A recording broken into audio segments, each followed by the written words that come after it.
Dobar dan, pozdrav svim slušateljima. Moje ime je Tomislav Špehar. Radim kao rukometni trener seniora u RK Gospić. Tomislave, pozdrav i dobrodošao u naš studio. Hvala. Nadam se da se ugodno osjećaš. Prvi put si ovdje? Je, lijepo mi. Lijepo je. Moram za početak reći ovako par informacija s kojima ja baratam, pa ćeš me ti ispraviti ako sam nešto krivo rekla. Imaš pregršt rukometnog iskustva. Izdvajamo nastup za kadetsku reprezentaciju Hrvatske, zatim igranje u Italiji, dugogodišnji igrač rukometnog kluba Gospić, rukometnog kluba Poreč, igrao si finale Hrvatskog kupa i tako dalje, tako dalje. Pa je, moj nekako životni put je mene od Like odveo do Istre, pa me vratio nazad u Liku. Inače sam rođen tu u Gospiću, ali sam sa nekih 6 godina otišao u Istru, roditelji su otišli tamo raditi i tako sam se tamo upoznao sa prvim rukometnim koracima u RK Umagu. Neke 90. godine sam počeo trenirati rukomet i onda je to polako sve krenulo, što me je dovelo iz RK Umaga do nastupa za mlađe selekcije na nivou Hrvatske države. Znači stigao sam do kadeta, inače sam igrao, kao što ste rekli, znači Umagu i Poreču nekih 7 godina sve skupa prve lige, nešto malo sam bio vani u Italiji, to bi bilo od prilike to, da bi karijeru povratkom i poslom, kako sam se vratio nazad u Liku, znači inače sam u Perušiću živim i tako kad sam došao tu, onda sam još malo nastavio igrati, 1-2-3 godine, svoj završetak karijere sam završio u RK Gospiću, to što je bilo super, i sa nekom malom stankom od godinu dana sam bio, ajmo reći, van rukometa, gdje smo se onda uspjeli dogovoriti, pa sam preuzeo trenersku funkciju na poziciji seniora. Moram te ovako pitati, to me zanima, kakav je osjećaj ponovno biti u Gospiću, kako se osjećaš ovdje?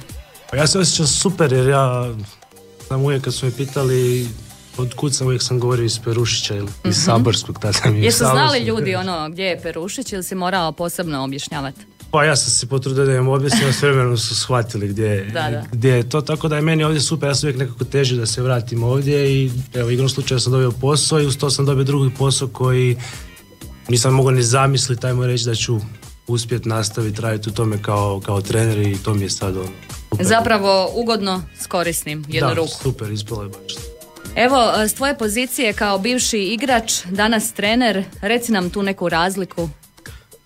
Razlika je ogromna u smislu tome, kad si igrač imaš osjećaj da nekako puno više možeš napraviti nego kad si trener. To je sad neki moj dojam na osnovu 1 godine što sam trener, i to ti je malo, ajmo reći, problematično. Dosta se miješaju ti osjećaj gdje biš ti u nekom trenutku nešto napravio, da shvatiš ipak da si ti u nekim godinama, da to ne možeš, pa da treba nekome objasniti kako da nešto bolje napravi. A to mi je, ajmo reći, ta neka najveća razlika, s tim da onda shvatiš da kao trener sa svojim iskustvom možeš puno toga pomoći tim ljudima, i onda kad vidiš da oni rade nešto bolje, i to je jedan opet fantastičan osjećaj koji nemaš kao igrač. Naravno.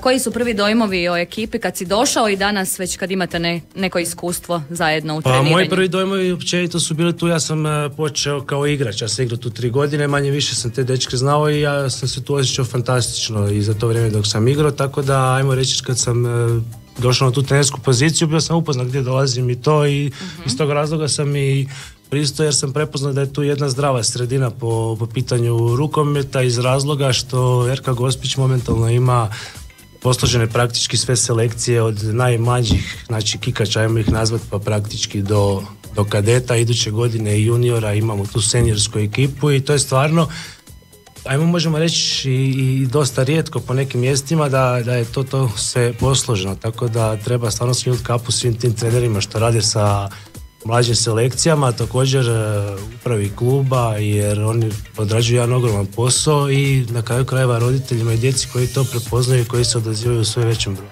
Apsolutno se slažem, par puta sam vas susrela u dvorani, ti to ne znaš, vjerojatno bili ste okupirani treningom i onako na prvu mi se učinilo kao da si baš dosta rad, disciplina, strogost, jel to sve tako po PS-u ili ima ovako izvanrednih situacija da se i nasmijete i zabavljate? Ima svega, izvanrednih situacija mora biti, mislim to ide jedno sa drugim, ali pokušavam tu prenijeti neko svoje iskustvo iz tih prvoligaških dana i toga, jer mislim da je puno jednostavnije na taj način kad je red disciplina napredovati, nego kad je to onako, ajmo reći, dosta onako, ajmo nazvati, labavo. Naravno, mora se znati red. Možeš li nam onda ukratko malo opisati i pripreme, treninge, kako to sve funkcionira, ide? Pa mi smo baš počeli sa pripremama za drugu sezonu. Prošlu sezonu smo uspjeli ostvariti taj rezultat opstanka u drugoj lizi. Ove godine je znači isti cilj. Krenuli smo s pripremama vani, momentalno smo na Balinovcu na stadionu, znači to su sad ove bazične pripreme tipa stjecanja snage i fizičke pripreme i onda polako će se prelaziti u dvoranu, znači prilagođavanje na parket sa te druge podloge, također onda lagano krenut ćemo sa prijateljskim utakmicama, tako da bi 7.10. prvo kolo sa Trsatom uspjeli dočekati spremni. A dobro, koje je tvoje mišljenje ovako generalno u Gospiću? Već si rekao, pričao si striktno o rukometu, općenito što se tiče sporta. Što misliš, kakva je situacija i kako ti se čini? Ovo, na osnovu nekog svog iskustva što sam prošao po dosta tih gradova i znači po pitanju sporta ne mogu reći da je loša situacija, ali da bi mogla biti bolja, mogla bi u svakom slučaju, jer mislim ne želim ja tu imenovati nikoga i ništa, ali želim reći da svi koji mogu pomoći, znači u tome smislu moraju prepoznati nešto. Ja sad hvatam rukomet, ali tu apeliram i na druge sportove, znači pogotovo ta djeca i to njima, tu se ne smije ništa uskraćivati, njima se mora znači dati jako veliki široki prostor da se oni mogu baviti sportom, pogotovo u današnje vrijeme gdje djeca pretežno provode vrijeme u kućama, nažalost na laptopima, mobitelima i sličnim stvarima, i mislim s jednim pravilnim ulaganjem i sa svim u gradu Gospiću da bi se moglo puno više postići u sportu, pogotovo u rukometu koji je sada poslužen, ali također gledam i druge sportove od hrvanja, nogometa i svega ostalog, da se ne bi nabrajao sve.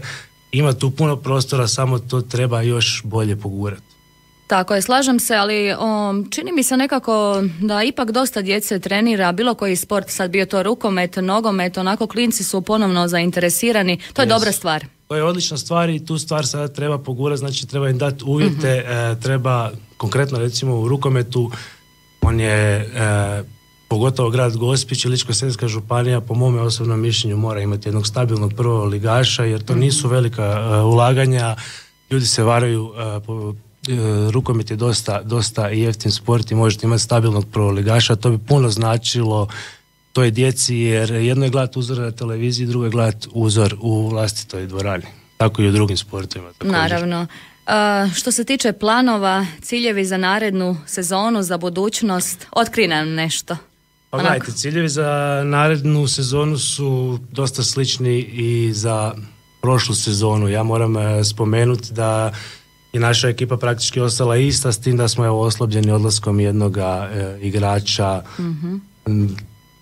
Dobio neki posao u Zagrebu i to, pa se je preselio tamo. Liga po meni je praktički ista kao i prošle godine, možda malo jača, tako da moramo se izboriti za taj opstanak i ja se moram isto tako zahvaliti svim tim seniorima koji sada igraju, svim tim igračima, jer oni svi volontiraju u tome klubu i mislim treba to sve uskladiti sa svojim poslom i sa svim, i njihov cilj isto kao i moj cilj, kao i cilj uprave je da ti seniori opstanu, da smo mi u što višem rangu baš za tu djecu koja dolaze, da oni imaju znači uzor i da se mogu voditi ka tome što bi oni mogli biti danas sutra.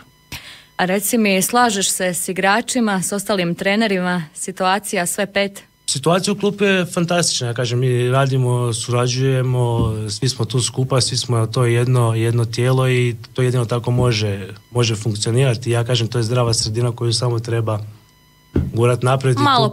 Malo pogurati, to s vremenom bi mogla biti jedna lijepa priča. To je neka moja, ajmo reći, još uvijek vizija sa strane, pošto sam došao, ajmo reći, iz nekog drugog načina treniranja i svijeta ovdje, ali vidim da je ovdje to sve lako primjenjivo i da ti dečki od klinaca do seniora svi to prihvaćaju. Ako se vratimo na ono da sam ja malo strog i to nije nikakav problem njima i to je jako, jako lijepa stvar kad vidite takvu reakciju. Naravno, evo moram pitati, Vanja Antić nam je bio gost, pa ono čisto, kakva je suradnja s Vanjom, je li Vanja ok?